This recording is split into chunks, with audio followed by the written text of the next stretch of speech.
Zionism. More than 2,000 years after the Jewish diaspora began, in the 8th century B.C., and especially following widespread Jewish assimilation into national groups in the 18th and 19th centuries, a worldwide movement began to recapture a universal Jewish identity, culture, and faith.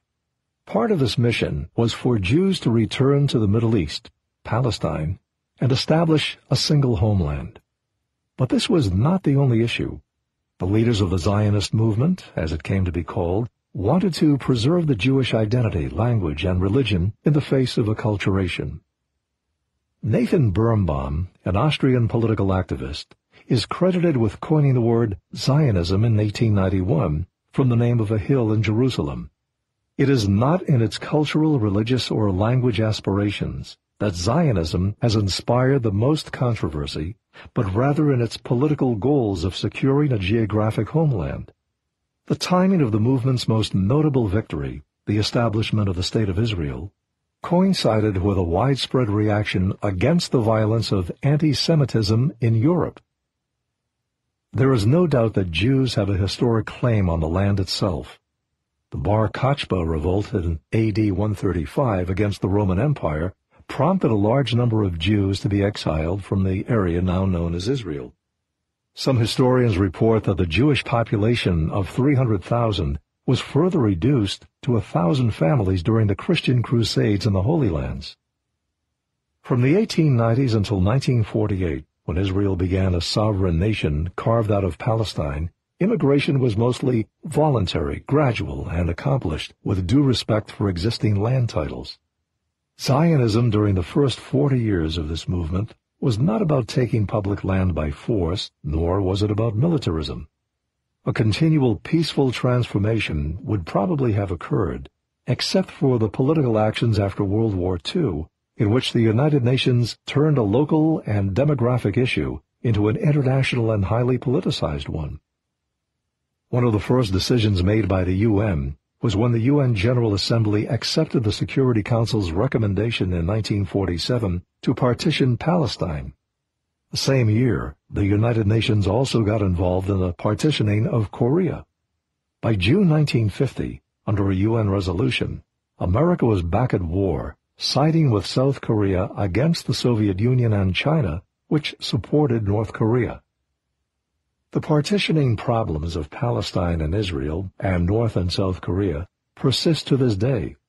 Considering the lives lost and the money spent, it doesn't say much for the UN's peacekeeping efforts or our own foreign policy of the past 60 years. Though I was not active in politics in high school or college, I recall attending a Rotary Club meeting in the early 1950s with my father. The speaker was a college student from Palestine studying in the United States.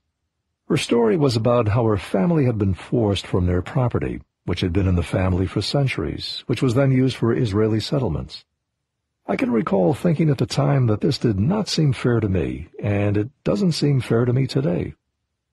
This taking of land from one group for the benefit of another has been criticized by most Muslims, many Christians, and Jews as well. The entitlement argument that this new arrangement was ordered by God and reflects ancient ownership by the Jews is not an easy case to make.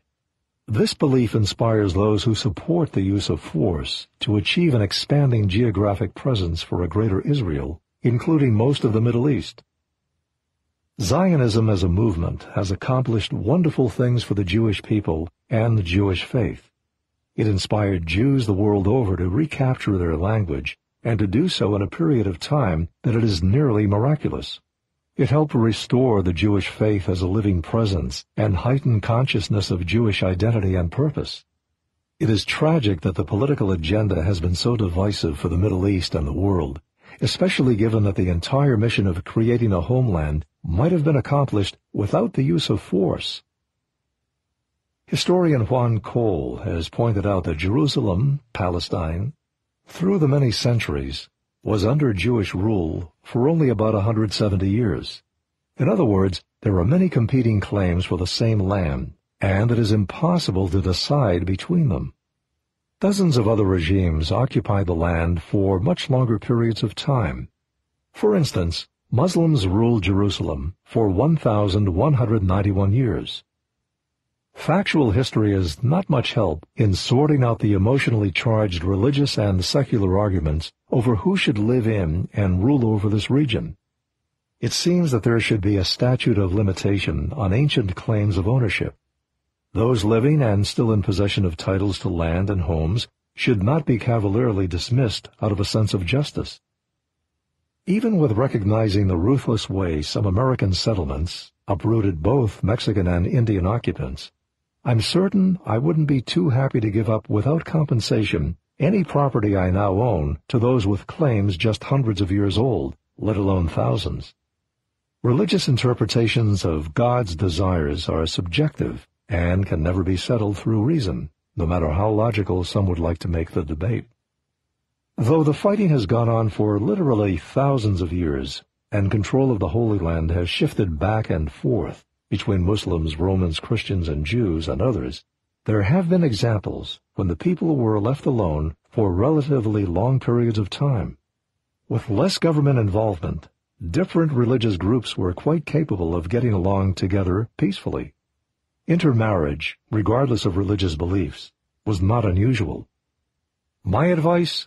Leave the young people alone, and they'll find out that they prefer lovemaking to warmongering, and are more anxious to get along with one another than the older generations who stir the pots of war. Give government any kind of foothold, and it will figure out a way to force or incite young people into war-making. The old saying is true: old people in governments start the wars, and the young people must fight and die in them for all kinds of cockamamie reasons. Today, the Israeli political lobby is a powerful political force. 200 to 300 nuclear weapons under Israel's control make Israel more powerful than all the Arab and Muslim countries put together. But that's not where the real power lies. The UN can labor tirelessly in controlling one nuclear weapon in Iran that doesn't exist, while the international community does not put pressure on Israel to sign the Nuclear Non-Proliferation Treaty. In contrast, the world community rarely even admits that Israel's nukes exist. And at the same time, Iran has never been ruled in non-compliance with the NPT. The fact that Muslim nations become annoyed with this policy is written off by most in the West by charging anti-Semitism. Meanwhile, within Israeli politics, there is a great deal of debate and diversity of opinion. The Liberal Party in Israel often raises questions about the apartheid conditions that Palestinians are subjected to. Even newspapers in Israel are willing to discuss this issue openly, but it is essentially never permitted in the United States. Former President Jimmy Carter is now persona non grata for raising the question in his most recent book, Palestine, Peace, Not Apartheid. J Street, a new pro-Israel Washington PAC, is challenging AIPAC's monopoly control of the discussion of U.S.-Israeli relations in the United States. The group Peace Now also strives to change the tone and essence of the debate. Other American Jews have spoken out against Israel's treatment of the Palestinians as well. The American Council for Judaism is growing in influence in the American Jewish community, especially with the younger generation. Though it's argued that Jews are motivated to immigrate to Israel because they were exiled from Palestine, only a small fraction of American Jews ever moved to Israel. Even given all of this, my position on Israel is the same as my position with regard to any other countries. I favor a non-interventionist position, consistent with what the American founders favored and what the Constitution enshrines. I would like a policy of peace, friendship, and trade, and no intervention in any country's internal affairs. I'm convinced that this would serve Israel's best interest. Since we generally subsidize Israel, the potential of stopping our aid means that Israel must get tacit approval from the United States for its policies toward its neighbors. We have been known to hinder friendly outreaches by Israel in the Middle East, as well as Israel's use of force to protect her borders. Israel is not a truly sovereign nation as long as it depends on getting U.S. permission to do what it sees is in her best interest. But this is a two-way problem. If Israel would be so bold, something that I do not believe it will be, as to attack Iran without explicit approval of the United States will be blamed anyway, and if war spreads to include Iran, we'll be in the middle of it as long as today's conditions persist. A principled stand against all foreign aid is a net benefit to help Israel. Foreign aid breeds dependency and sacrifice of sovereignty and removes an incentive to promote a free market economy. We subsidize and protect Arab nations with money and weapons, and many of those are not even close to Israel in supporting democratic elections. No aid means Arab Muslim nations suffer more, giving Israel a military plus. But unfortunately, that will never happen, because we must protect our oil, and we will remain in the region for the foreseeable future. Our strong support for Israel practically eliminates any desire for it to work out differences in the region by direct negotiations with organizations like the Arab League. Alliances between moderate states to maintain peace and in opposition to the radical mullahs would be more likely than when we control the whole process. And when we do achieve a peace agreement like the Camp David Accords between Egypt and Israel, it costs the American taxpayers plenty, in perpetuity. This bought peace has cost us well over $150 billion since 1979, and yet friction remains. Artificial peace treaties hinder the need for all involved to rely on commerce and trade to improve the standard of living for both sides and to work out their differences locally. An alliance between Israel and moderate Arab nations may well have developed to deal with Saddam Hussein. That type of a solution would have been a blessing to all Americans. Voluntary support for Israel, either by joining its army or sending money there, is quite different from taxing, borrowing, and inflating to pay for the additional debt burden to support both sides of this constant fight in the Middle East. Zionism and the politics of the entire Middle East are international.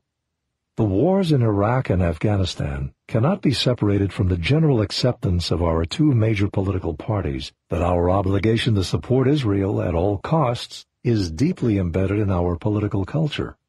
The threats toward Iran and the sanctions come at the constant urging of the Israeli right-wing government and their supporters here in the United States. The dissidents who speak out in Israel are rarely quoted here in the United States, and any opposition arising in the United States is rarely reported in our media. As historically controversial and emotionally charged as the Middle East is, logic is not likely to prevail and allow a peaceful solution anytime soon. Misplaced religious passion of the three great religions, which are theoretically supposed to worship the same God, prohibits the universal sharing of the Golden Rule, love for our fellow man and desire for peace. But first, we must see more admission of mistakes made as Ronald Reagan did after the Marines were killed in Beirut in 1983. In his memoirs, he admitted he did not realize how complicated Middle East politics were and that he had made a serious error. That is why he went against his own proclamation that he would never turn tail and run, because he decided that it was in the best interests of the United States to change a failed policy. If we were to stay out of the Middle East, militarily and politically, I'm convinced that it would be most helpful in that a neighborhood solution would more likely occur without us stirring the pot and jeopardizing more Americans being killed in wars yet to come. This policy, I am certain, would be in the interest of Israel and the United States and world peace.